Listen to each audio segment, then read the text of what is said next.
Morning everyone. This morning we'll be testing slug loads for my Remington 1187 shotgun.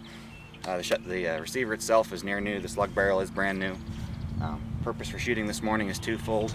First of all, and my biggest reason for shooting is to test out the Ballistic Products RSS Sabot round.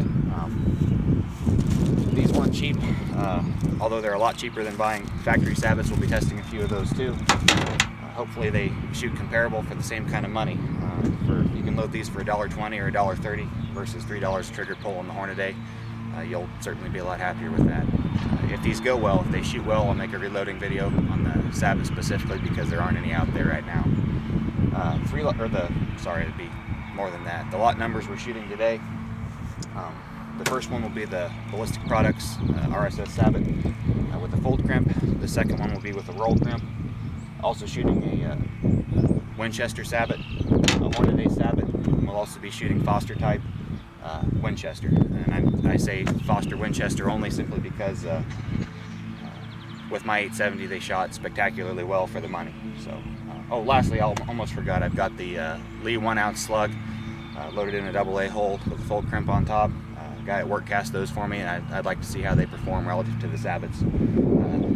They're technically a Sabot, you know, they're in a plastic wad, but I don't know, we'll see. Next thing we're going to do is put the camera downrange, and you'll be able to see these in real time, and I'll kind of provide comments.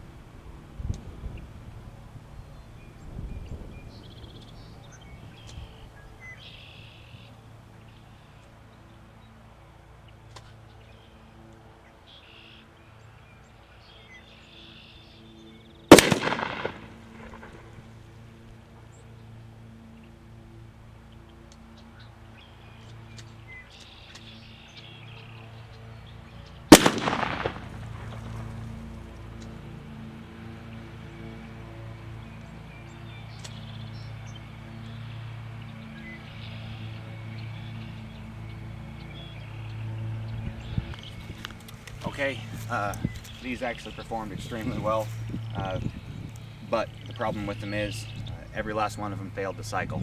So I don't know what's going on with that, but that would be a deal breaker. It's not something I'm going to hunt with. On a positive note, I recovered 2 of the Sabots here. Looks like they had fantastic engagement with the lands in the barrel. You can see from the group, I mean, it's 4.5 if you count the flyer. If you don't count the flyer, we're talking 2 inches at 50 yards. For a slug load that costs $1.25 a trigger pull, that's actually fantastic. So let's go try the roll crimp ones now and see what happens.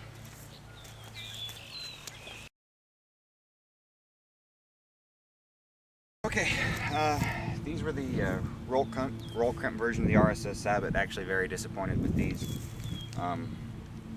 The 2 Sabots that I was able to recover, and I'll make sure you get to see these on camera, are all distorted. They're mangled. They've got a hole punched in the bottom of them. I'm not sure what that's about.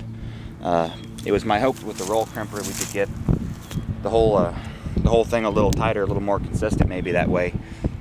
The fold crimp, I didn't like the way that it seated on top of the Sabot, but obviously the fold crimp here is the clear winner.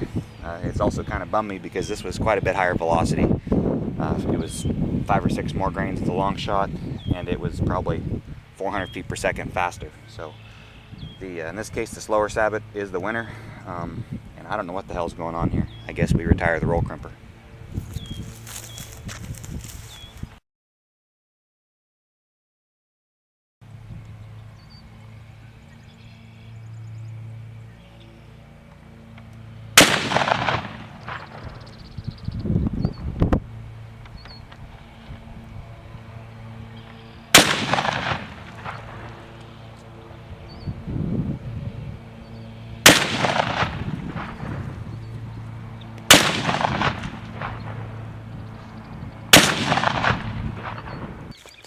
I also want to point out, I just recovered one of the Hornady Sabots on the way back up. Same deal as with our first load. The pedals all open nicely. You can see a lot of grooves into the side of it. It definitely engaged with the rifling well in the barrel of this shotgun. Next up are the Winchester Sabots. We'll see how they do.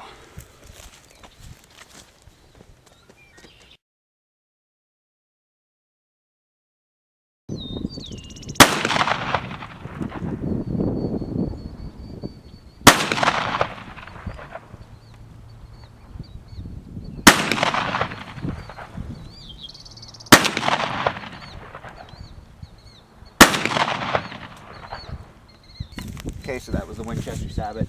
It shot extremely well also. We're starting to see who our candidates are going to be for the long range testing here. The thing I noticed, and I can't get my mind off the BPI Sabots not cycling.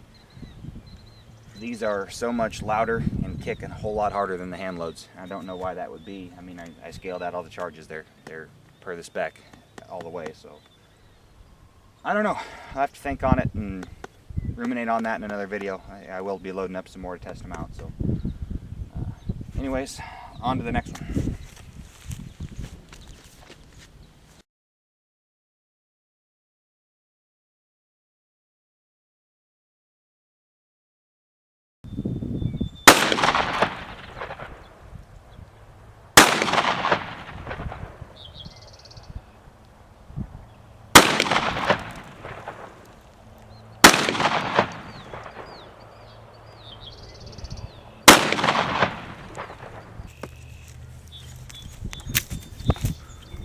Okay, those were the Brennekes. I forgot to introduce those up front.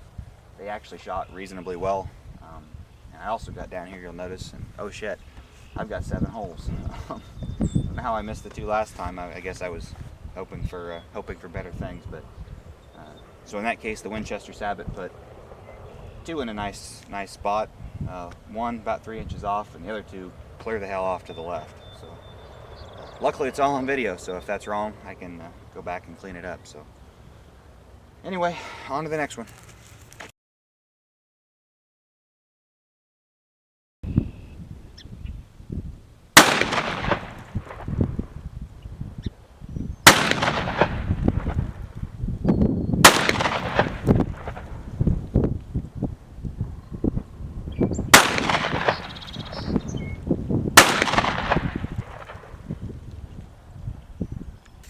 Okay, lot number 6 was the lead KeyDrive slug. That actually worked a whole lot better than I thought it would for a Foster type. Also for some of the irregularity when I was loading them. The thing I didn't like about these, you see reloading videos by like Fortune Cookie 45 LC. They just drop right in there, you full crimp them right over the top, and everything closes just neat as you can ask for. I didn't have as much luck. The slug didn't want to seat in the wad very well. Some of them seated easier than others, so my column height was definitely inconsistent. I just fold crimped over the top of them as best I could and kind of got what we got. So all things considered, that's really not bad, and especially at 50 yards, I can't complain. So I think my last load up will be the Winchester Foster type slug. So here we go.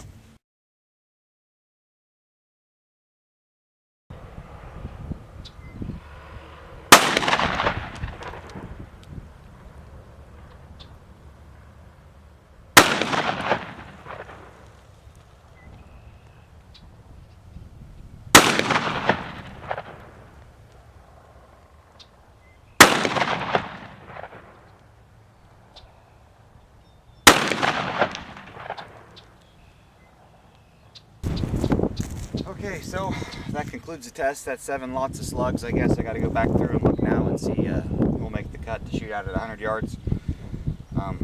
Off the cuff, I'd say it'll probably be the Winchester Foster. You can see that's a pretty darn good group with a cheap slug. We'll definitely do the ballistic products with the full crimp. Hornady for sure, and maybe we'll bring back the Winchester Sabot just for good measure. So hope you enjoyed the video. Said I don't know if you got an 1187 with a slug barrel, maybe these same loads will shoot the same for you. Maybe not. It's a trial and error thing. So anyways, good luck. Thanks for watching, and we'll catch you